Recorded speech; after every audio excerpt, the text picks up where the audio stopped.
What is up guys, this is Tito back with another video on the Redmi Note 7 Pro, and today in this video I'm gonna be showing you the latest MIUI 12.5. This is the 21.3.17. That means it is the 17th March 2021 build of the Xiaomi.EU MIUI 12.5.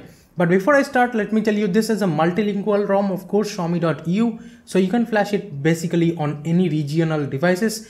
And here I have flashed it on the Redmi Note 7 Pro Indian version. And if you want to know about the flashing guide, or if you want to flash this ROM on your Redmi Note 7 Pro, even when you are decrypted, you can follow that card right there. Or you can also go encrypted way. I have explained everything in that video. You can watch it and you will get to know. So the cool thing about this is that this is the latest version of the latest MIUI 12.5. If you are noticing over here up close, as you can see, it shows MIUI 12.5, 21.3.17 weekly build over here. And of course we have this MIUI 12 logo over here. It doesn't show 12.5 over there. Let me go to the all specs, and here is how it looks like. We have all the specs, and as you can see, this is based on Android 10 on the Redmi Note 7 Pro. But for the devices like Redmi K20 Pro, I would say you can get it with Android 11, but there are some problems while flashing the latest Xiaomi.EU ROMs on the Redmi K20 Pro. If you're flashing the latest 12.5, it will lock your bootloader or something. So that's the reason why I have flashed it on the Redmi Note 7 Pro. And here we have the other things like the model and kernel stuff. Of course, I have showed all of these things earlier, but here let me show you what else I have experienced. I would say yes, I did not put my SIM card in it because the UI is not that much fast, and of course typical MIUI is usually laggy, and here it's even worse experience. And here I have been noticing, as you are noticing, even if I am pulling down the quick settings panel from idle, right now it's fine, but sometimes I have seen it is it goes a little jittery. And here one more thing that I would straight up say is that you cannot simply use any live wallpapers. Or let me show you if I go into the wallpapers over here. Here as you can see, there are the super wallpapers. So if you apply any of these super wallpapers, the whole UI will stutter, and everywhere there is huge amount of lags that is pretty much unusable. So that's the reason why I have chosen one of these wallpapers. The normal wallpapers, I would say they look cool, but yeah, they are not live wallpapers, and I would say just go for a normal static wallpaper. Don't go for live wallpapers over here if you're flashing it. And if you are not using a live wallpaper, that will be a much better experience, because the UI right now, as you are noticing, is smooth enough, but yeah, definitely not as smooth as a custom ROM or something. And talking about the stock launcher, well, let me show you. There is a lot of stuff in the stock launcher still, and here you get the transition effect, so that is good in the UI. We have the set default screen option, and then fill sales of uninstalled apps. I just turned it off because it's annoying. Whatever apps I'm uninstalling, some other app goes into that place. So yeah, and the lock home screen layout, you can also use that. And inside more, we get more things like the system navigation gestures, of course, over here. And I have been using it with the full screen gestures. You can also hide this pill over here. Now here we have the home screen settings, and you can also use the home screen with the app drawer or without the app drawer. That's a classic option. And you can also disable the app suggestions. Then we have this manage category option, and we have the background option, and you can choose the background to system or dark or light, or you can also change the transparency of the background. So that is amazing. And you can also change the scroll bar to this original layout or name kind of stuff. And we have the place new apps on the home screen option. So that's great. Let me go back. We also have the -1 screen changing option to Google Discover page. So that is great. And here we have the home screen search bar option, and you can also change the search engine to Google, of course. And here we have the double tap to lock screen. So that is the double tap to sleep anywhere in the home screen, and that is working flawlessly well, and no issues whatsoever with that. And then we have the lock home screen layout and stuff. And from home screen layout, of course, you can change the layout to these many options, up to 6:7, but I feel comfortable with 5:6. And here we have the icons, so you can actually, let me show you from here, you can actually change the icons. Also increase or decrease the icon size. Hide app icons is there, so if you want to hide some app, you can do that. And we have this global icon animation and stuff. And arrange item in recents is there, so you can change the recent panel look over here. Let me show you. So it went a little weird. So yeah, this is how the recents panel right now looking like. And as you can see, this is horizontal recents panel. You can also go with the vertical recents if you want to, just typical MIUI 12's recent panel. And we have the blur app previews. So from here, you can also like enable some particular apps if you want them to be blurred, and show essence, of course, you can disable. So amazing like stock launcher that you are getting over here, pretty much like better than the Poco launcher in my opinion, I would say. And the widgets in the home screen are working fine. The weather and stuff is working fine. Also shows me the AQI over here, so that is good. And in terms of the quick settings panel, this is how it looks like. We have this kind of quick settings panel. You can also change it to the older MIUI version look, but this one I like. This is a iOS kind of look over here, I would say. So yeah, dark mode and stuff, everything is there. You can use that if you want to. And also there is the vibration and stuff. Then screen recording option is there, of course. Floating window is there. Then the battery saver and stuff is there. Scanner option, etc. And you can also edit over here. And as you can see, you can add these kind of quick toggles over here. So yeah, a lot of quick toggle options that you are getting. Also the flashlight and stuff, everything is working fine here. Now talking about the stock camera, yes, the camera is of course MIUI camera, and here is how it works. And of course, this seems like a little better, like over here, the UI is a little better, but sometimes I have noticed it was lagging, but right now it's fine, I would say. If you are using the ROM with a static wallpaper, that will be a lot better experience in my opinion. With the front camera, you can shoot up to 1080-30, and with the rear camera, you can shoot up to 4K 30. And if you go into the Pro mode and stuff, you can enable the 48 megapixel mode. And over here, I would say the 48 megapixel mode and stuff is working flawlessly, no issues whatsoever. It takes a little bit time. As you can see, I just took a 48 megapixel picture. So right now, if I try to open it, as you can see, this is how the 48 megapixel picture looks. And if I zoom it in, as you are noticing, so it shows HD preview. And if I show you the details about it, as you can see, this is a 48 megapixel photo. So 6000 by 8000. So yeah, that's pretty much a 48 megapixel photo. So you can take 48 megapixel pictures, that is working fine. Also the portrait mode and stuff should be working fine. And the camera quality has been improved over here, that I can pretty much say. And even with selfies and stuff, I can definitely say the camera quality seems a lot better here, like from the previous MIUI camera, the MIUI 12's normal camera here, I would say. So the camera quality, I have no complaints over here. And here I have also installed the camera PX, that is the Unix kind of version of the camera.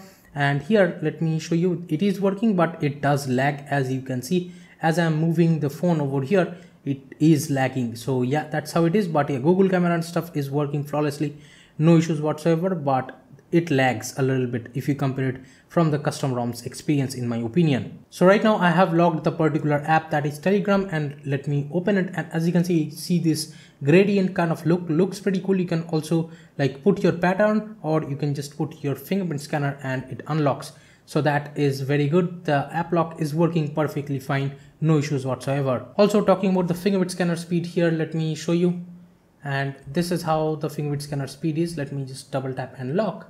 Let me put my finger over here, and as you can see, this is how the unlocking speed is. And I won't complain about it much because I feel this works fine. But if you put a live wallpaper, it will go a lot like slower. But right now, as you can see, let me show you one more time up close.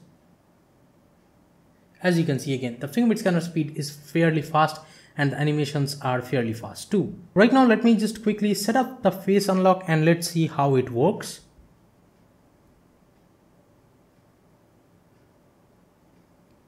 So I have some obstacle over here, like the wire and stuff of my lav mic, but let's see how it works. And there are more options, like stay on lock screen after unlocking, then show notification details after verifying face data.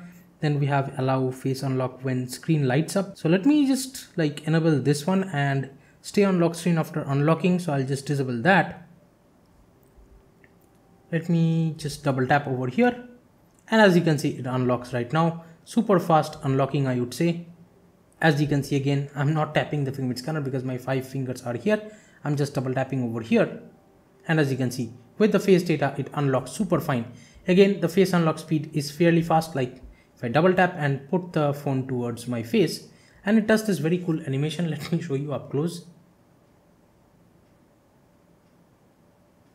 As you are noticing, that is a very cool animation. So yeah, it works fine. The face unlock speed is super fast. Now let me talk about the battery a bit, and here this is how the standby time looks like, because if you notice the active time, I charged it like about 46 hours ago. That is how like long it has lasted, and right now I have like about 42% juice left. So that is amazing amount of standby battery quality, I would say. And as you can see, this line over here, that is simply like the standby over here. So the phone has been in standby for quite a lot of time. So I would say the idle drain is very good over here. I mean, the idle drain is very much optimized. It doesn't drain much over here when the device is idle. And yes, you can get the screen on time for about like 5 to 6 hours, I guess. And the 18-watt fast charging is also working fine, no issues whatsoever with that. Also in the app settings, we have the system app settings, manage apps and app lock and stuff over here, and the dual apps over here. In the additional settings, you also get the date and time and the gesture shortcuts, and we have the notification light and stuff. You can customize that. Quick ball, one-handed mode and stuff, everything is there. And let me go back, we have the developer options too over here. So from here, I just enabled the extended power menu, and after that, this is how it looks like. And right now, if I tap reboot, I do have the directly rebooting option to recover your fast boot, so that is great. We also have the notification and control center over here. You can also change the lock screen kind of notification over here, I guess. So you can disable some apps, and there is the floating kind of notification. You can disable some floating notifications if you want to. Then we have the badges of the notifications.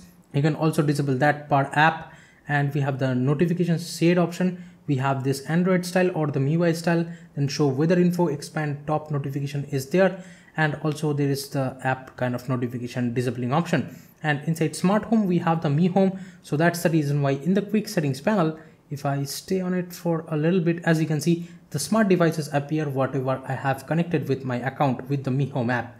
And yeah, this is the light bulb. So if I tap on it, you might have noticed there is some light over there. And we have the control center changing option, so you can change it to the old version. So this is how it will look, but right now this is how it looks.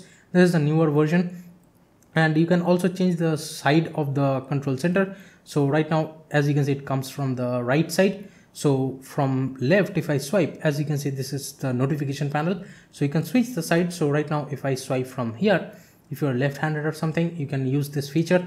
So right now, if I swipe from here, the control center will appear from here. Very cool, like MIUI kind of features over here, works great. And we have the collapse after touch and stuff. And here we have the items shown on the lock screen, and we have the status bar kind of stuff. We have the show notifications icon, then the use app icons, show LTE icon for 4G, then the show connection speed. Then we have the show carrier when device is locked and stuff. And edit carrier name is there, and you can also have the battery percentage like next to the icon and stuff if you want to. And hiding notch option is there. This is very cool. You can also hide the notch to this kind of black borders. Also you can put the black border fully and like put the time and stuff below the black border. So you can do all of these notch kind of stuff. That is great over here. And you can also like change the behavior of the notch in individual apps, so that is great. So if you want to like always show notch and stuff, you can enable per app over here. That is amazing. Also in the lock screen, we have the double tap to wake option, then tap fingerprint sensor to wake. Then we have the power menu access and stuff, of course, and we have the side panel shortcuts, charging animation. You can change that too from here on the lock screen. And we have the launch camera, then the pocket mode, you can enable or disable from here. Also there is a lock screen clock format. So these are the lock screen clock formats that you can get. I have been using it with this one. Let me go back from here. Also in the sound settings, this is how it looks like. We have all these vibrate for calls and stuff, and vibrate on tap. You can also change the vibration to light, medium or strong. And we have the profile video for incoming calls, so you can set per like contact.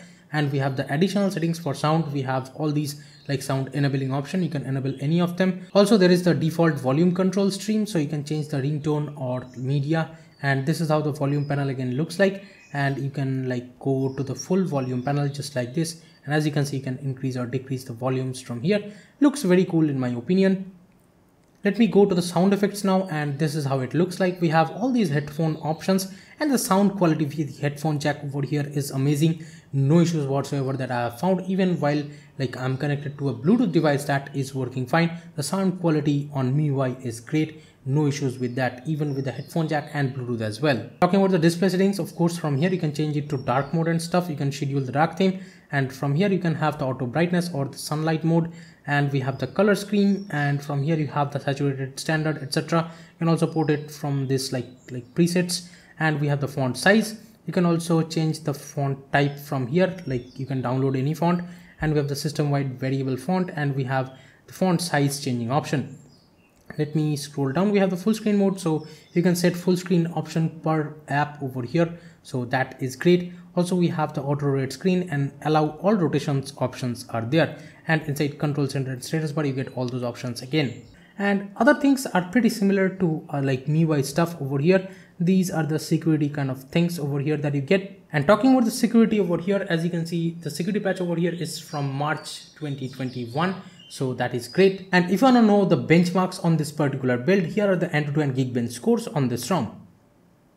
Talking about safety net, as you can see, it passes the safety net test right out of the box. So that means you can use banking apps like Google Pay over here without any issues. So even after flashing when you are decrypted, it does not break your safety net. So that is great. And now talking about the DRM info. I was a little scared about it because I broke the DRM certification on the Redmi K20 Pro permanently, but here that is not the case. I'm very happy to say that the DRM info stays L1 over here. As you are noticing, this is not just a screenshot or something. This is the DRM info app, and as you can see, it shows L1 over here. So that simply means that the DRM info stays intact. You can stream Netflix or Amazon Prime on 1080p on this ROM. And talking about the IR blaster over here, yes, that too is working fine without any issues. If you're noticing, the IR blaster works super fine here, no issues whatsoever. So right now let me open some of the apps and show you guys the app on speeds and the RAM management over here. Let's open Chrome. It is taking quite a lot longer, as you are noticing. Right now it has opened.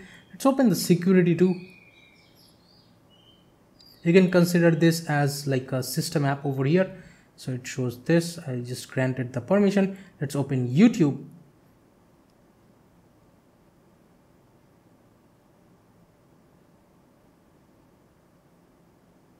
Just notice how much time it takes to open YouTube.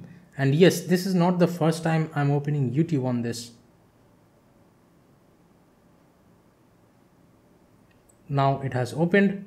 Right now, let me open some other apps like the Telegram app over here.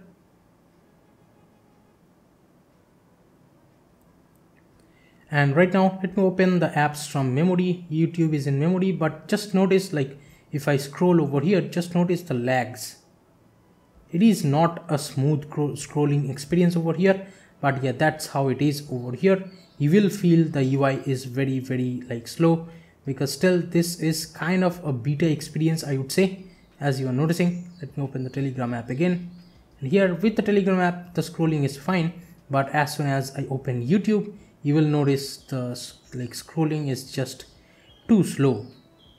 I'm not like only over boasting about it. Right now it's smooth.